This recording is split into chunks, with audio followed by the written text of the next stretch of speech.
Bem-vindos ao Aventurados, podcast onde ter muitos seguidores no Instagram é como ser rico no banco imobiliário. Eu sou o Fernando Fiuza e esse é o nosso episódio de estreia.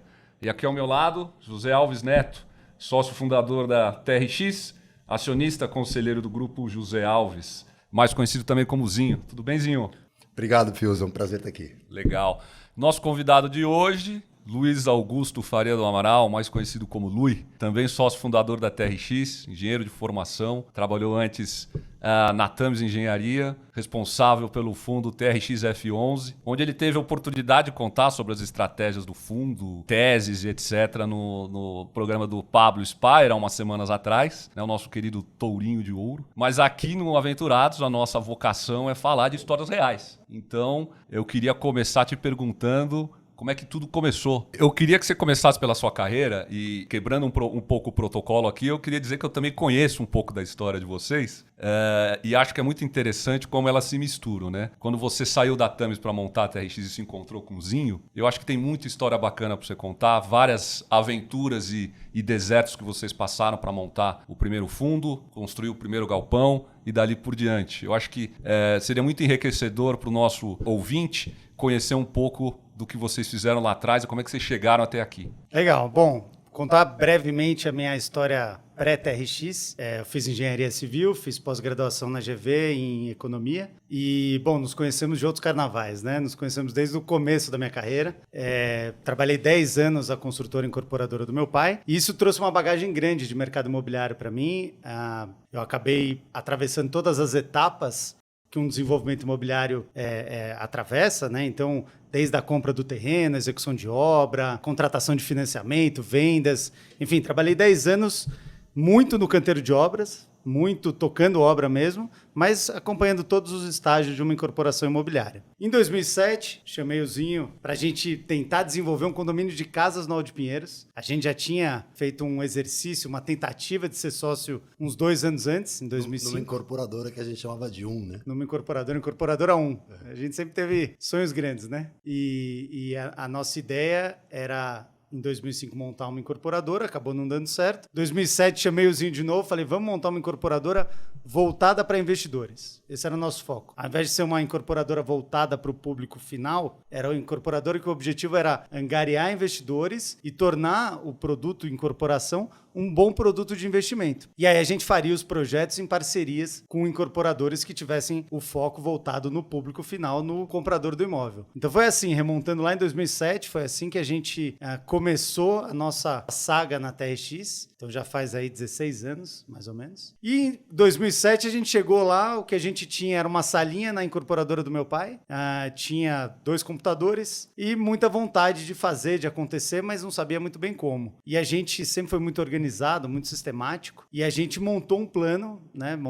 Desenhou um plano lá com algumas ideias, né? Uma ideia era uma construtora, outra ideia uma incorporadora voltada para investidores, e até por causa de uma série de relacionamentos que a gente pensou até em uma construtora especializada em restaurantes, bares, baladas, né? Era uma das ideias que a gente teve. E a gente começou ali. Pouca gente sabe, né, Luiz? Pouca gente sabe. A gente começou ali, né? Então a gente criou marcas e começou a tatear, começou a testar o mercado. Vamos para cá, vamos para lá. Qual que vai ser o tiro que a gente vai acertar? Quando você fala testar mercado, você fazia um teste de demanda no produto e no apetite do investidor, como é que era isso? Então a gente cavava a reunião. O Zinho pode contar um pouquinho mais, mas ele teve uma história bacana no grupo Walter Torre, a W Torre, e ele desenvolveu um grande conhecimento da indústria de build-to-suit, né? Que é desenvolver grandes imóveis sob medida para grandes empresas. E aí, essa foi uma das ideias principais. Assim, a gente fala, build-to-suit é um super negócio, é isso aqui que a gente tem que focar. Então, de tudo que a gente tateava, esse era o que a gente tinha mais apetite, era o que a gente gostava mais. Então, encontrar uma grande empresa disposta a fazer um novo imóvel, em contrapartida, a gente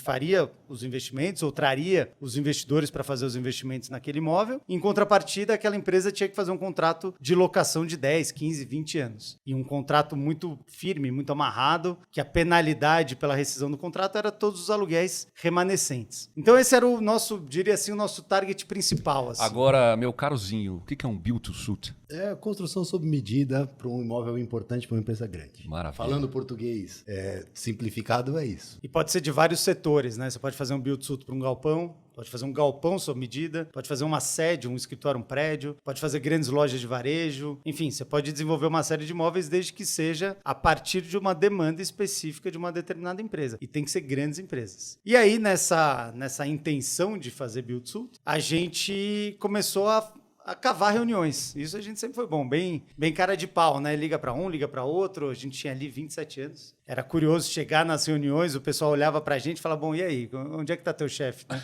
A reunião é com você mesmo?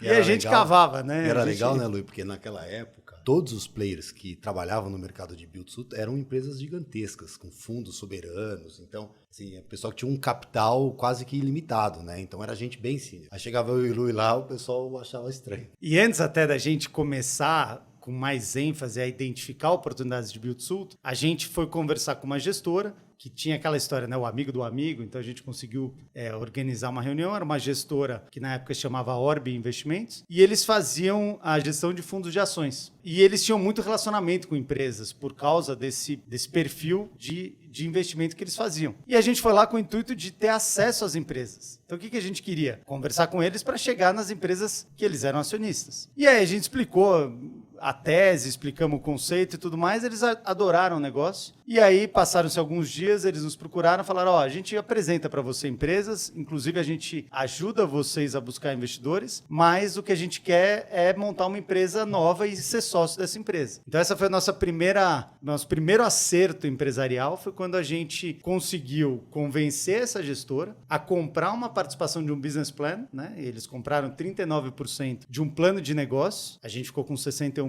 na época, e eles ficaram com 39%, aportaram dinheiro na empresa, mas o grande desafio é que a gente não podia usar esse dinheiro, não podia usar esse dinheiro com a gente, não podia pagar um salário para mim, um salário pro Zinho, era assim, você quer capital operacional, quer custear a empresa, você pode, vai fazer uma viagem para visitar um cliente, vai fazer um impresso, vai fazer um folder, um site novo, aí a gente podia usar, mas não podia tirar um salário. Então, o ano de 2008 foi quando a gente começou, foi um sufoco, porque era muita vontade, muita determinação, mas sem dinheiro no bolso, sem salário. Acho que a gente ficou 1 ano e meio sem salário, né? 1 ano e meio. E aí o primeiro salário que a gente ganhou, porque o pessoal era organizado. Então eles montaram lá uma escadinha, né, com metas e afins. Então a remuneração ela era variável de acordo com as metas que a gente fosse atingindo do faturamento gerado para a empresa, para ter, né? Mas agora eu acho que é uma história fantástica na medida em que vocês conseguiram arrancar um cheque de uma gestora extremamente profissional, organizada, num PowerPoint, né? Então já começou ali, porque você, salvo engano, vocês ainda não tinham nenhum empreendimento construído, era uma tese, era uma ideia, era um PowerPoint, e vocês deram o tiro certeiro, veio o capital operacional, vocês não tiraram salário, mas a empresa nasceu. Era uma realidade. Era uma realidade. Agora, era engraçado porque a gente tinha que ir nas empresas, oferecer o build-to-suit, sem ter dinheiro nenhum para fazer o build-to-suit. Então era assim, não, a gente faz a tua sede, a gente faz o teu galpão, investimento de 50 faz milhões, tua loja, investimentos milhões, investimentos enormes, empresas enormes, né? Os nossos clientes, depois ao longo dos anos, a gente conquistou Ambev, BR Foods, Magazine Luiza. Então, assim, só as empresas mais conhecidas do Brasil. A gente chegava lá e aí a gente ouvia a pergunta, mas o que vocês já fizeram de build-to-suit? A gente, veja bem, a gente tem aqui um histórico em prédios residenciais, aí pegava o histórico do meu pai, pegava o histórico de incorporação que meu pai tinha tido a vida inteira. Nada a ver com build-to-suit, mas a gente se virava nos 30, aí ia no investidor. Então, coloca dinheiro aqui nesse fundo, tá bonitinho e tal. E eu quero falar, bom, tá ótimo, eu invisto, mas o que eu vou ganhar? A gente falava, o máximo que a gente conseguiu oferecer naquele momento era CDI. Porque assim, CDI menos o custo do fundo, porque não tinha um negócio. Então a gente brincava que era fazer musculação com o braço num dia, que era achar os negócios, e fazer musculação com o outro braço no outro dia, que era conseguir o dinheiro. Os primeiros meses, levou aí mais ou menos uns 9 meses para a gente fechar o primeiro negócio, foi muito tenso, porque era uma pressão enorme desses sócios que colocaram dinheiro nesse PowerPoint e a gente tinha que corresponder, né? E a gente tinha ali uma ampulheta virada. Era um dinheiro significativo na época, mas não era um dinheiro infinito. Então a gente precisava fazer e acontecer. Aí em agosto de 2008, a gente conseguiu fechar o nosso primeiro build-to-suit, que foi a sede de uma empresa inglesa chamada Carglass, que é uma multinacional enorme. E a gente conseguiu opcionar o terreno. Eu lembro que eram 2 senhorzinhos brigados e eles queriam vender o terreno de qualquer jeito. E a gente entrando ali, o dinheiro que a gente tinha no fundo, que a gente conseguiu não sei como captar. Conseguimos captar algum dinheiro e a gente tinha o dinheiro justo para comprar o terreno. E aí a gente foi lá,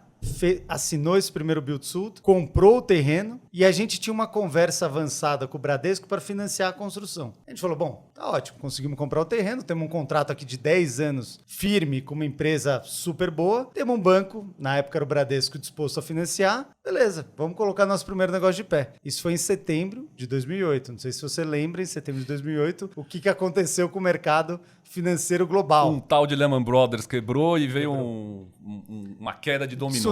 Tsunami. E a gente tinha ali a obrigação de entregar aquele projeto. Então, o que era alegria virou pânico, né? Porque a gente tinha a obrigação de executar a obra, não tinha mais dinheiro e tinha que financiar. Bom, fizemos ali das tripas coração, conseguimos convencer investidores a colocar dinheiro. Era um bom negócio. A gente tinha comprado bem o terreno, a gente tinha um bom inquilino. Era um projeto bacana, bonito, em Alphaville. Conseguimos convencer investidores a colocar mais dinheiro. Fomos segurando a obra 3 meses, 4 meses. Quando o tanque de gasolina estava na reserva, o ponteirinho encostando aqui, acabando totalmente a gasolina para desenvolver o projeto, a gente conseguiu vender os recebíveis daquele contrato. Então, quando você tem um contrato de 10 anos, você consegue ir numa instituição e descontar aquele contrato, antecipar. Então, em vez de você receber os 10 anos, você dá uma taxa de desconto que você negocia e você antecipa aquele contrato.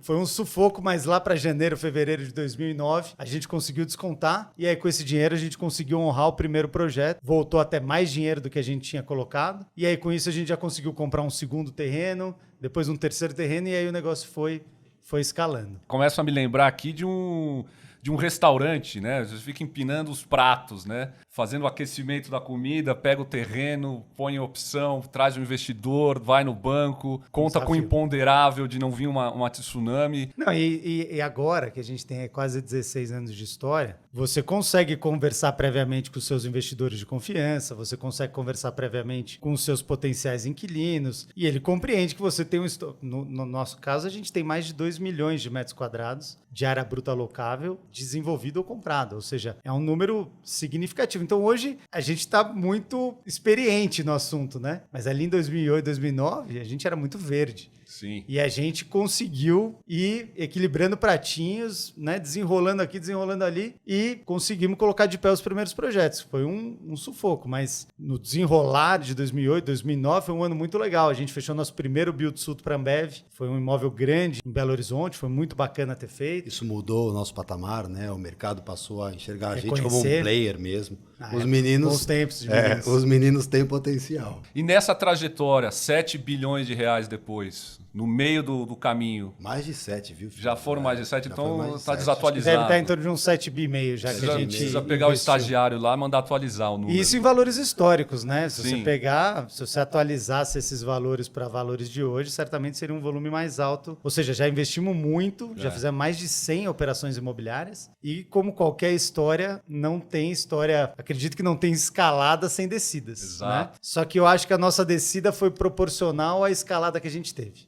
A gente subiu muito rápido. 2009, como o Zinho disse bem, o mercado começou a reconhecer a gente. Aquilo foi trazendo uma inércia positiva. 2010, 2011, muitos negócios acontecendo, build-to-suits vindo, investidores nos procurando para investir. E aí a gente pegou um ciclo de crescimento muito intenso. 2013, um fundo resolveu comprar a participação dos nossos sócios originais, da Orb. Então, um private equity veio, comprou a participação deles. E aí trouxe aquela falsa sensação de riqueza. É a pior sensação que você pode ter. É quando você tem um valor da empresa, você não colocou R$1 no bolso, mas a empresa foi negociada por um valor alto. Então você fala, pô, agora eu tô rico. Porque essa saída se deu somente uma troca de acionistas. Exatamente. O novo investidor comprou a posição E vocês do investidor não fizeram anterior. E naquele nenhuma momento- secundária, ou Não, seja... naquele momento, a gente ainda comprou mais um pouco. Né? Ou seja, a gente não fez liquidez, Como a gente pagou. aumentou a nossa aposta e pagou. E teve um desembolso ali para aumentar um pouco também. E foram dormir sonhando com valuation. Fomos dormir milionário. Agora a gente se consagra. Tá tranquilo, né? Porque no papel a gente tava O muito bem. valuation é maravilhoso. No papel a gente tava bem. E aí foi talvez nosso primeiro pecado capital. É a gente acreditar numa precificação de uma empresa ilíquida, né? Uma coisa é você ser acionista de uma empresa listada na bolsa e a empresa vale centenas de milhões, você fala, bom, se eu quiser pôr venda minhas ações amanhã, eu vendo. Outra coisa é um private equity vem, compra a participação dos seus antigos sócios, acreditando num crescimento, então ele paga um preço alto, que ele acredita que vai crescer mais, e aí você começa a acreditar que você ficou rico por causa disso. Esse foi talvez a primeira grande ilusão, né? De, não, tamo bem, tamo rico. E, bom, a partir dali a gente falou, agora vamos galgar o próximo estágio, e o próximo estágio, o próximo estágio. E aí, para corresponder à expectativa, a gente sempre teve uma preocupação muito grande em entregar o que a gente se comprometia. Fechou o Build-to, tem que dar um jeito de fazer. Fechou os investidores lá, montaram a empresa com a gente, tem que virar realidade. Quando entrou o Private Equity, a gente falou, pô, a empresa tem que crescer muito para justificar esse valor que eles pagaram. E aí, ali, a gente começou a perder um pouco a mão. Né? Porque a gente começou a trazer sócios novos, começou a montar várias unidades de negócio, tudo tinha uma correlação, tinha uma lógica que poderia fazer sentido, mas a gente fez tudo muito rápido. Então, trouxemos muitos sócios para várias frentes diferentes e começamos a atuar em todas as frentes. A gente não deu tempo delas amadurecerem, delas tomarem corpo, delas... Vocês sofreram as dores do crescimento rápido, né? Então,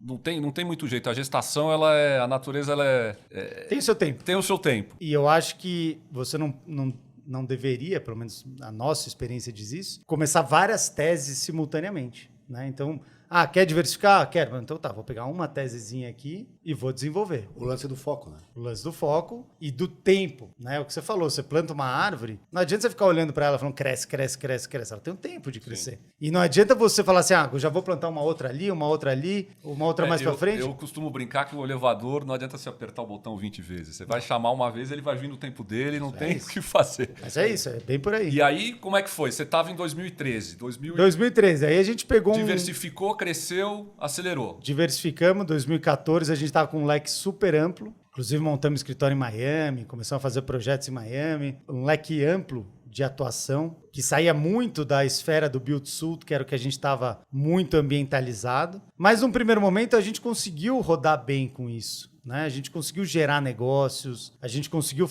levantar capital, porque o histórico de um gestor é muito importante. Né? Então, quando ele tem uma tradição num determinado setor, ele costuma conseguir levantar capital para novas atividades. Só que aí a gente entrou numa crise dupla, da porta para dentro e da porta para fora. Né? Você deve lembrar, 2013, o caos que foi o país, né? Começou por causa dos 20 centavos. E aí escalou para o que escalou. Em 2014 a Dilma foi reeleita. E aí a gente entrou numa tremenda recessão. E uma coisa é você entrar numa recessão preparado, com caixa, custo fixo baixo, né, bem dimensionado. Outra coisa é você entrar numa recessão com o teu custo fixo lá no alto, com o volume de negócios diminuindo. A gente, além disso, tomou um financiamento para comprar participação em uma empresa que a gente já era acionista, mas a gente quis aumentar essa participação. Então, o nosso custo financeiro, o CDI, que era baixinho, foi lá para os seus 14%. O nosso custo financeiro foi lá para o alto. Então, foi a tempestade perfeita. Somado a isso, um monte de sócio novo, um monte de executivo tendo que atender vários sócios, e aí o negócio deu um nó. Então, 2015, a gente começou a sentir os efeitos do motor superaquecido. 2016, a rotação estava lá no alto, e aí realmente a gente não tinha como sustentar aquela situação. Agora, é interessante no que você fala, Zinho, você pode até me corrigir se eu estiver errado. Vocês, em diversos momentos nessa trajetória toda, redobraram a aposta, demonstrando total confiança e skin in the game no negócio, né? Quer dizer, em nenhum momento você estava ali, vou vender, vou... Pelo contrário, né? Pelo contrário. A gente sempre acreditou muito, a gente sempre foi muito comprado naquilo que a gente acreditava, né? Quando o Lui brinca que o nosso sonho era grande, era de verdade, né? Continua sendo. Quase inabalável. Então a gente via esses desafios e falava, bom, vai ser só mais uma pedra que a gente vai pegar e juntar ela para construir nosso muro. A grande característica do bom empresário é essa, né? Quer dizer, não vai desistir no primeiro obstáculo. Apesar de ser um obstáculo... Mas é que não foi um obstáculo, foi um muro e atrás tinha um fosso, e aí tinha uma parte que tinha uns jacarés, era uma coisa assim, era tipo bem difícil de navio transpor. Atravessando a tsunami, é que vocês não achavam que o navio estava cheio de buraco, né? Não, eu brinco que assim, quando a gente percebeu a crise de 2015 se aproximando, a gente não imaginava que ela ia ser tão longa. Então, ao invés de a gente colocar o pé no breque, a gente acelerou para pular o precipício. A gente falou, vamos acelerar que a gente pega uma rampinha e pula e chega do outro lado. Só que quando a gente acelerou e pulou, o precipício era muito mais largo do que a gente imaginava. Se tivesse dado certo, eram gênios, né? Acho que naquelas circunstâncias não tinha muito como dar certo. A questão básica de uma empresa são pessoas. Não acho que a gente estava com as pessoas desenhadas da maneira correta. O formato da estrutura, a celeridade com que a gente colocou sócios para unidades de negócio, não necessariamente os sócios ideais para cada estratégia. O desenho estava errado. Eu acho que era improvável naquele formato dar certo. E aí 2016 foi muito difícil, assim, foi um ano difícil, desafiador, mas a gente foi levando. Aí 2017 realmente a situação ficou realmente insustentável. Eu, particularmente, ainda passei por uma situação pessoal em paralelo com o momento difícil da empresa. Foi um divórcio super difícil que eu passei. E aí, 2017 combinou essas duas... Quando vem tudo junto. Veio tudo junto, mas de uma maneira assim que eu falo, nossa... hoje, olhando em retrospecto, você fala, ainda bem que eu passei, sou mais forte por causa disso. Claro. Mas vivenciar aquilo foi muito difícil. E aí, final de 2017, a gente foi demitido, né? Eu acho que esse foi o ápice. A gente foi demitido da nossa empresa. A gente era o maior acionista, mas... Quem nunca viu essa história antes? A né? empresa não tinha mais como continuar operando porque ela não tinha caixa. E a condição para o nosso sócio colocar dinheiro para ela continuar honrando os compromissos era que a gente saísse do dia a dia. E a ideia era ele fazer uma grande reestruturação ali. Mas foi difícil, né, Lu? E a gente teve que ter muita fibra, teve que se reinventar, porque fora da empresa que você fundou depois de 10 anos, é muito difícil, é muito duro de você. Eu entendo que vocês foram desligados das funções executivas, mas permaneceram dentro das funções... A gente continuou no conselho. A ideia era a gente assumir 2 cargos de conselho, ter uma diluição na participação societária e deixar de ser executivo. O que transforma a vida de vocês também num pequeno inferninho, porque você vê executivos entrando para tomar a rédea da situação de um negócio que você não tem mais controle. A realidade é que não tinha uma intenção positiva com relação a mim e com relação ao Zinho por parte dos executivos que estavam tocando o negócio quando entraram no nosso lugar. Pelo contrário, né? Eles não queriam nem que a gente voltasse. A ideia deles é que a gente fosse desligado como executivo e fosse... Perdesse as cadeiras do conselho. E perdesse a participação societária. Saísse, tchau. Adeus. E adeus. Esse era o olhar dos executivos que estavam lá à frente do negócio. Mas o plano inicial era que a gente saísse para ser conselheiro. Mas o ano de 2017, a gente já tinha começado a tomar as providências para fazer esse turnaround na empresa. E os executivos que construíram essa tese de que o ideal era a gente sair, foram executivos que a gente contratou para ajudar a gente a colocar a empresa no trilho. Vida real, né? Vida real. Real. Mas é difícil. Você vê isso em filme, É. mas você, na hora que você vivencia... Sente na pele, é difícil. Você fala, nossa, como é possível uma coisa? Mas foi isso. Foi isso que aconteceu. Então, chegou no final de 2017, que foi um ano... Nossa, realmente tem uma coisa que eu não gostaria de voltar a viver. É um ano parecido com o que foi 2017. Aí chegou no final de 2017, a gente foi gentilmente convidado a sair do dia a dia da empresa. Saímos. A gente não criou nenhum obstáculo para isso, saímos. E aí, durante 6 meses, a gente teve 6 meses para colocar a vida em ordem. Claro, a gente é muito acelerado, né? Então, a gente não ficou parado esses 6 meses, até porque também a gente precisava de dinheiro para bancar nosso dia a dia. E aí, nesses 6 meses, a gente montou uma incorporadora chamada 2BS, fez uma parceria com uma incorporadora e consultora que está com a gente até hoje, que chama RFM, que é uma incorporadora muito tradicional de São Paulo. Tem aí mais de 40 anos de história. E compramos... Só um parênteses, no ramo residencial, correto? Residencial. A gente tem uma coisa que é legal de falar, eu acho. A gente sempre foi muito pilhado, sempre teve um compromisso muito grande e sempre trabalhou muito. Então a gente acordava super cedo, chegava na TRX, às vezes antes das 8, saía tarde da noite. E aí, de um dia para o outro, a gente não ia mais para a TRX. E aí a gente sentava e falava assim, cara, e agora? O que a gente vai fazer? Não dá para fazer nada que a gente sabe fazer de fato, porque aquilo está embarcado na TRX. E a gente não podia competir E a gente não podia competir com a nossa empresa. E fazer, pô, o que a gente vai fazer? Então a gente teve um tempinho aí desse mini sabático, que foi um desafio, de se reinventar. Sem perder a essência. Se reinventar sem perder a essência e sem perder o cordão umbilical da TRX. Como foi esse clique? Não, e um detalhe, né? A gente estava vindo de uma TRX que tinha um escritório de 1.000 metros quadrados ali na Torre do Eldorado. Tinha um escritório em Miami de 500 metros quadrados. Tinha 120 funcionários aqui. Tinha 120 funcionários. E, de repente, a gente estava ali, sem ter pra onde ir, a gente alugou 2 posições de trabalho no WeWork e não era nem fechada a posição de trabalho. Era a mesinha. Era na galera. Era na né? mesa, Era na porque galera. não tinha as fechadinhas. A gente até chegava mais cedo pra conseguir uns lugares melhores. Assim. Consegui sentar num lugar bom. E aí a galera jogando ping-pong atrás da gente, tomando cerveja e tal. E, bom, e aí a gente começou a se reinventar. E aí durante 6 meses a gente conseguiu fechar 2 negócios. Fechamos a compra de 2 terrenos, são 2 empreendimentos. Um deles está acabando a construção agora e o outro está em processo de lançamento. Mas você vê o tempo que levou, né? Isso foi no primeiro semestre de 2018 que a gente fechou esses negócios. Quase 5 anos depois que eles estão começando a maturar. Então, se a gente dependesse deles para pagar o dia a dia, a gente estaria em maus lençóis. Mas a gente foi muito resiliente, muito focado. Sim. Não, vamos lá, vamos montar, vamos fazer. E aí uma coincidência que eu brinco que Deus foi tirando tudo porque a gente fez más escolhas, né? Eu posso dizer que eu fiz más escolhas. E fui perdendo, né? E eu me refugiei muito nos meus filhos e nos meus pais, né? Eu resgatei muito a importância Da família. né? Dos meus pais e principalmente dos meus filhos. Me apoiei muito neles. E aí, depois de perdi a empresa, perdi o negócio, o casamento, tudo errado.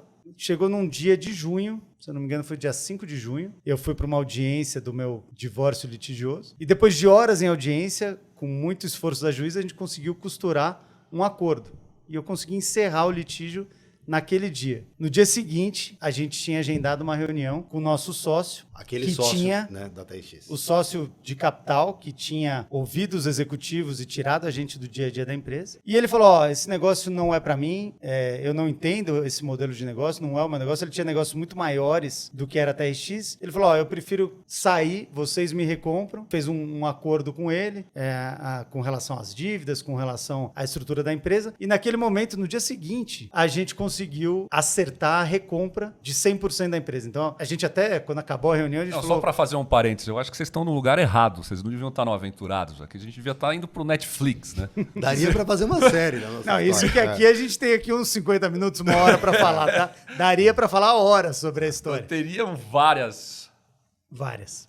E aí a gente, quando acabou a reunião, a gente olhou para esse sócio e falou, legal, mas a gente precisa fazer uma diligência na empresa, porque era tão surreal o que estava acontecendo que a gente falou, alguma coisa aconteceu nesses 6 meses que a gente não está sabendo. E ele falou, tá bom, então vai lá analisar. E aí durante um mês, a gente foi lá, conversou com o time que era o nosso time originalmente, entendeu a situação, né, se situou, negociou um acordo, compramos a participação dele e a partir dali foi quando a gente começou realmente a fazer uma virada. Só que aquela história, né, antes de melhorar ainda pior. A gente ainda tinha alguns fundos sob gestão da TX, aos poucos a gente perdeu os fundos, a gente transferiu a gestão, realmente a gente voltou à estaca zero. Então a TX, em meados de 2018 até meados de 2019, voltou literalmente à estaca zero. A gente tinha mais ou menos...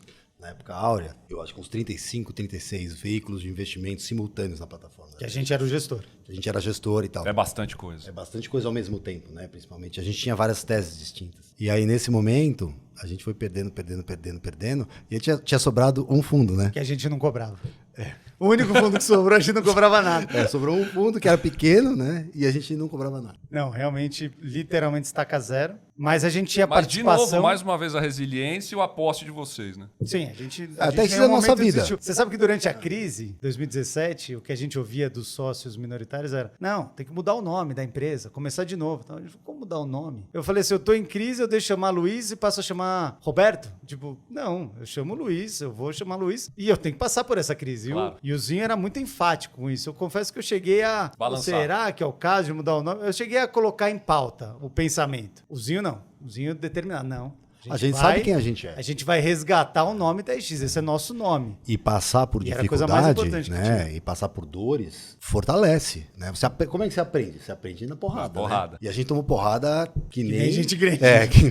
Que nem gente bem. grande em várias esferas, de várias formas. Eu imagino que a perda desses 35 veículos não devem ter sido histórias muito agradáveis, né? Não, você imagina uma gestora administrar mais ou menos 5 bilhões de reais e, de repente, não administrar nada. Zero. Você ter um escritório enorme, maravilhoso, com 120 funcionários, de repente você não tem ninguém. Agora, foi legal que quando a gente resgatou a TX, teve um grupo de executivos que comprou a tese com a gente. O bar continuou afundando e eles continuaram lá. E graças a Deus, hoje, eles são nossos sócios, com muito orgulho, muita felicidade de ter eles a bordo. A gente tornou eles nossos sócios. O que é maravilhoso, né? Porque quando Sim. você tem um time que acredita no teu sonho, não tem nada melhor. Mas eu vou falar, eles são guerreiros de acreditar, porque naquele momento eu e o Zinho acreditáramos. É uma coisa, claro. Beleza, é nosso filho, né? TRX era nosso filho. A gente ia ficar lá até não ter como, né? Agora eles tinham Sim. oportunidade, tinham proposta de emprego, podiam ir para outro lugar e eles ficaram. Ah, não, a gente vai virar esse jogo. E Tiveram aí, uns que saíram no meio do caminho, né? Mas esses 3, hoje a gente o comitê de investimentos da TRX é composto por 5 pessoas, eu, o Luiz e esses 3 sócios. Esses caras, de verdade, respiraram o mesmo oxigênio que a gente. E acreditaram, falaram, não, a gente vai virar esse jogo, a gente vai contornar. E aí, meados de 2019, um desses sócios, o Gabriel, falou, a gente tem que lançar um fundo imobiliário novo. E a gente tava super desgastado, super estressado, um monte de investidor que tinha ficado machucado por causa de problemas que teve. Alguns problemas, responsabilidade nossa, outros problemas por questões de mercado, né? Mas quando as coisas dão errado, tem que procurar um culpado. E a gente era culpado por tudo, né? E aí a gente ali em meados de 19, o Gabriel falando, não, vamos lá, vamos fazer um fundo novo. Tá aí eu e o Zinho cansado, machucado, judiado. O que a gente queria fazer?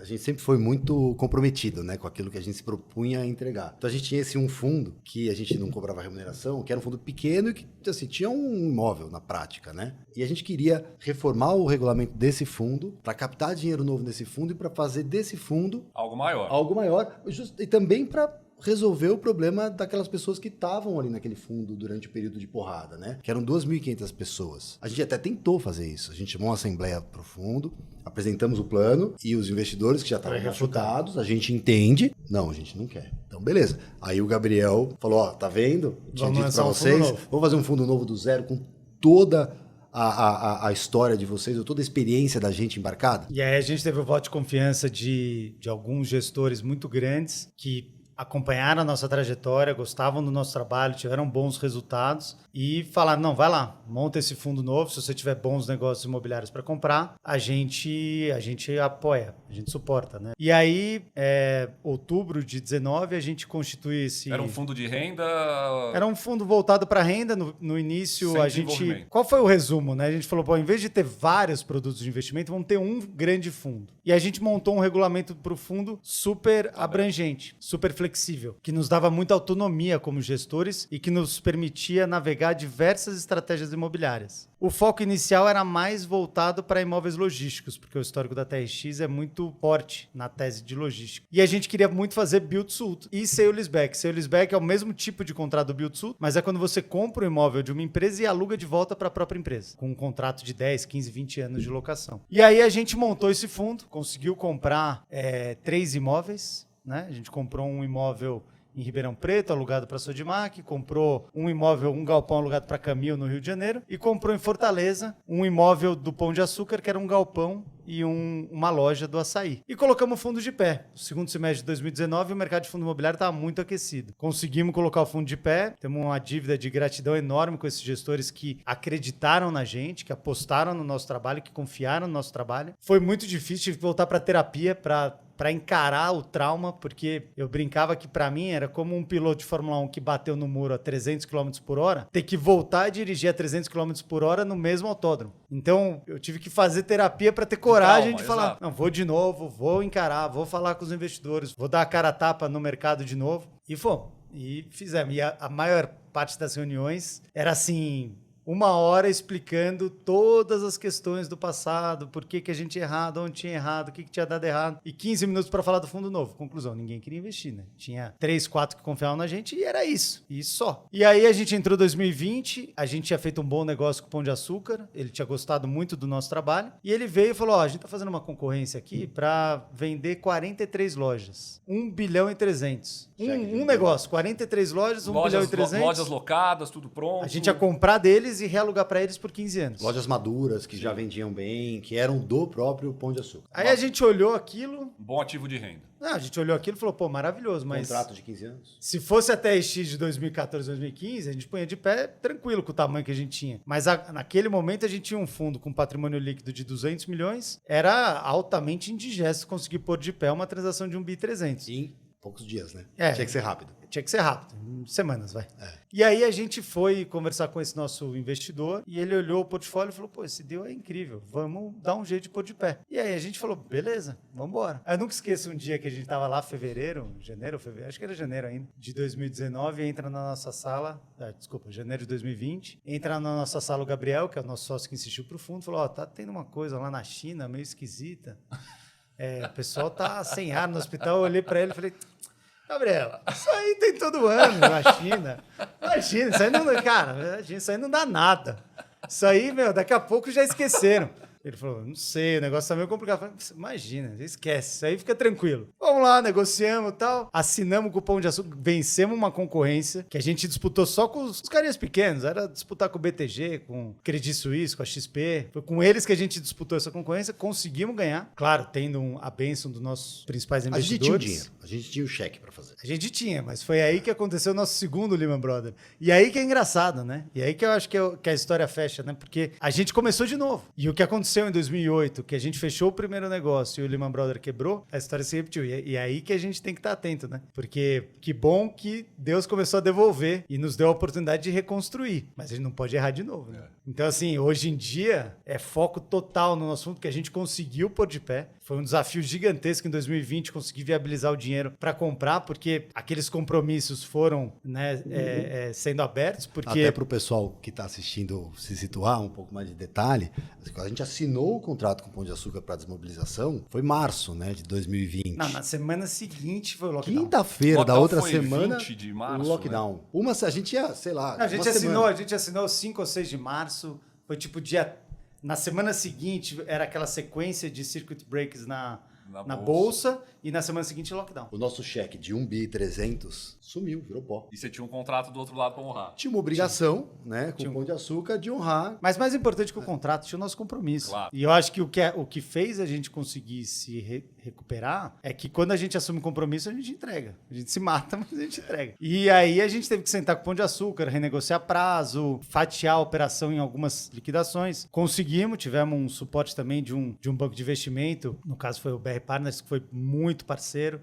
Tinha um bom relacionamento com o Grupo Cassinô também, que é era o acionista, ainda é, né, o principal acionista do Pão de Açúcar. Que foram do super açaí. parceiros. Foram super parceiros. E aí a gente conseguiu pôr de pé. E aí isso trouxe aquela visibilidade pra gente. O fundo acabou caindo no gosto do investidor pessoa física. Eu me lembro pessoalmente de ver essa notícia, acho que foi na Jovem Pan, eu te mandei uma mensagem. Aí eu falei, nossa senhora, TRX compra acho que 30 lojas, alguma coisa assim. A gente foi comprando picada, mas era um pacote de 43 lojas. Compramos 39, né? 39. E das 43 só não compramos todas, porque tinha algumas questões de diligência. E é bonito de ver isso quando acontece no meio do tsunami, né? Não, é inacreditável. A gente conseguiu pôr de pé de novo a empresa no tsunami. E aí hoje a gente tem um fundo que tem aí mais ou menos 2,5 bilhões de imóveis, todos locados para grandes empresas, como Pão de Açúcar, Açaí, Leroy Merlin, Obramax, Carrefour. Então a gente tem grandes imóveis locados para grandes empresas, contratos longos. O fundo tem 85 mil investidores, pessoas físicas. Todo dia 200, 300 investidores novos. Então, assim, foi realmente um renascimento das cinzas. E foi punk, né? Esse período da pandemia, que a gente brinca. A gente captou 1.3 bi de bermuda e de meia. E na pandemia... Em casa, eu tava morrendo de medo da pandemia no começo, eu confesso. Eu fui pra fazenda com a família. Eu todo dia, pra mostrar que a gente tem muita fé, e a fé de verdade ajuda, né? Todo dia à noite eu acendia a luz da capela da fazenda. Pedia pra Deus ajudar a gente a costurar e colocar de pé esse projeto. Maravilhoso, né? Isso. E assim... Tá aí. Muito bom.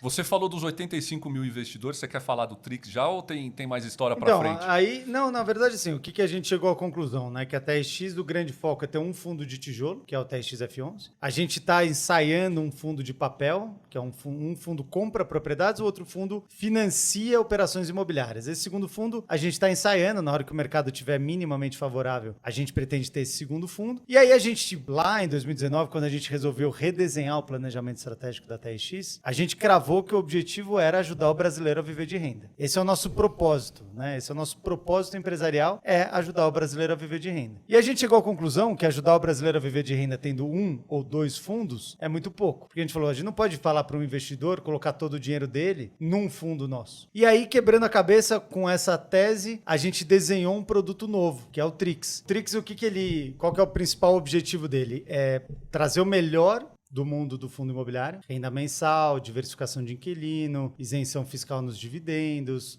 liquidez, a possibilidade de você começar com um pouquinho e ir crescendo. Então, tem um monte de vantagem investir em fundo imobiliário. É maravilhoso, até principalmente para um investidor pequeno, né? Sim, mas qualquer perfil de investidor. Qualquer perfil, mas principalmente o pequeno que tem...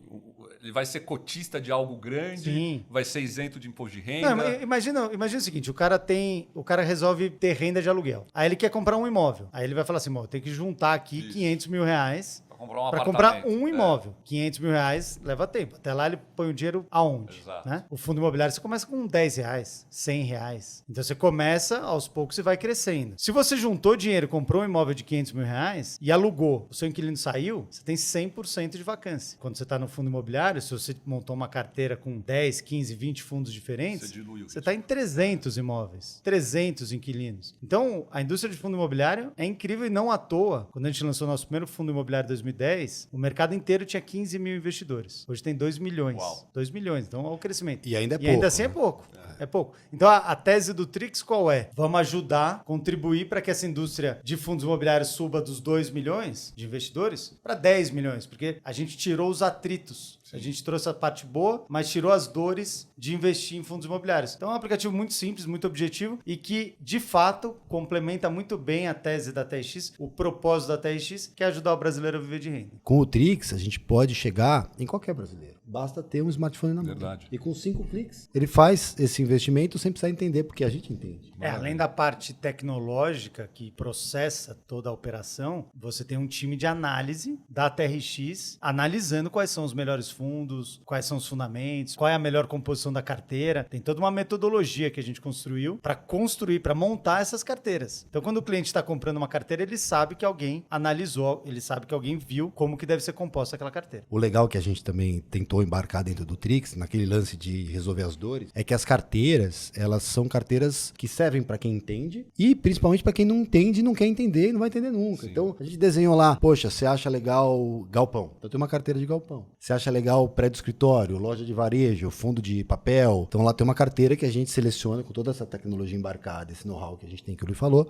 dos melhores fundos com esses determinados perfis. Ou então, mas eu não sei se eu gosto de galpão, se o mercado de galpão vai ser legal daqui a um tempo, se vai sofrer. Tá bom, então qual que é o seu perfil? Você é experiente, você é intermediário, você é iniciante. Então a gente montou também carteiras com base no perfil, na experiência das pessoas. Espetacular. Tá indo super bem, a gente já está com 4 mil clientes cadastrados na plataforma. Ótimo. E é um app, ele tá na Apple Store e no Google.